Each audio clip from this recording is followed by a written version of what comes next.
ষড়যন্ত্রমূলকভাবে জামায়াত নেতাদের উপর judicial killing চালানো হয়। আজহার আরও জানিয়ে দিব, অপরাধের সঙ্গে জড়িত কাউকে ছাড় দেওয়া হবে না স্বরাষ্ট্র উপদেষ্টা। এবং জানিয়ে দিব, সরকারি চাকরি অর্ধদেশ বাতিলের দাবি, প্রধান উপদেষ্টা জাপান থেকে ফিরলের সিদ্ধান্ত।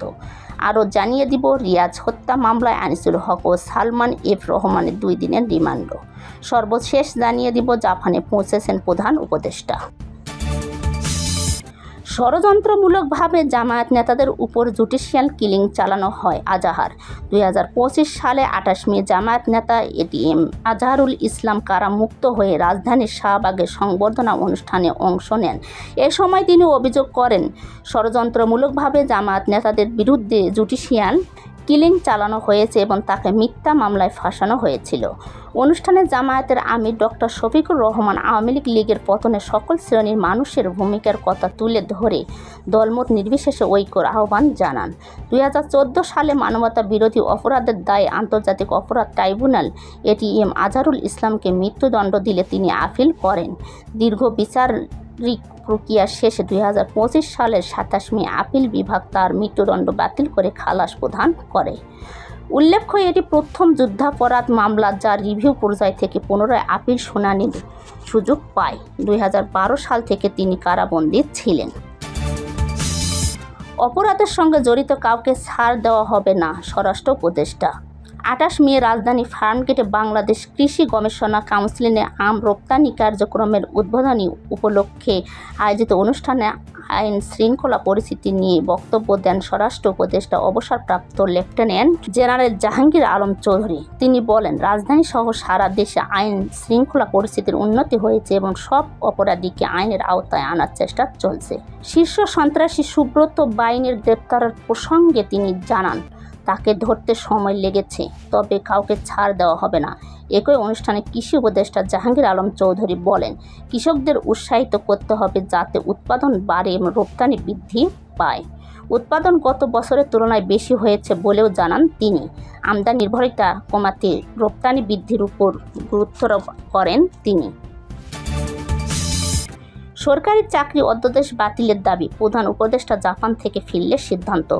সরকারি চাকরি সংশোধন অধ্যাদেশ 2025 বাতিলের দাবিতে চলমান আন্দোলনের প্রেক্ষাপটে 28 মে মন্ত্রিপরিষদ সচিবের সঙ্গে বৈঠক করেন ভূমি মন্ত্রণালয়ের সিনিয়র সচিব এস.এম. সালেহ আহমেদ।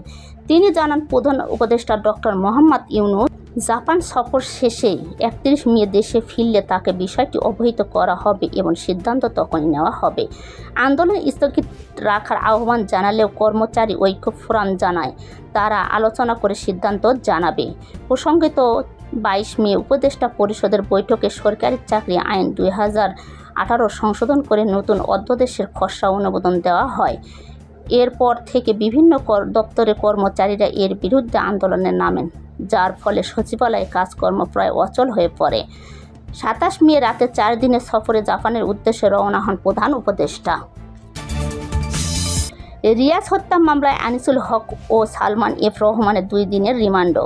বৈষম্য বিরোধী ছাত্র আন্দোলনের সময় ধানমন্ডি থানায় সংঘটিত রিয়াজ হত্যাকাণ্ডের সাবেক মন্ত্রী আনিসুল হক ও সালমান এফ রহমানকে 2 দিন করে রিমান্ডে পাঠানোর আদেশ দিয়েছেন হাই আদালত। 28 মে সকালে ঢাকার সিএমএম আদালতে হাজির করে তাদের 5 দিনের রিমান্ড আবেদন করা হলে শুনানি শেষে বিচারক 2 দিনের রিমান্ড মঞ্জুর করেন। তদন্ত কর্মকর্তার মতে হত্যায় ব্যবহৃত অস্ত্র ও অন্যান্য জড়িতদের শনাক্ত রিমান্ড প্রয়োজন।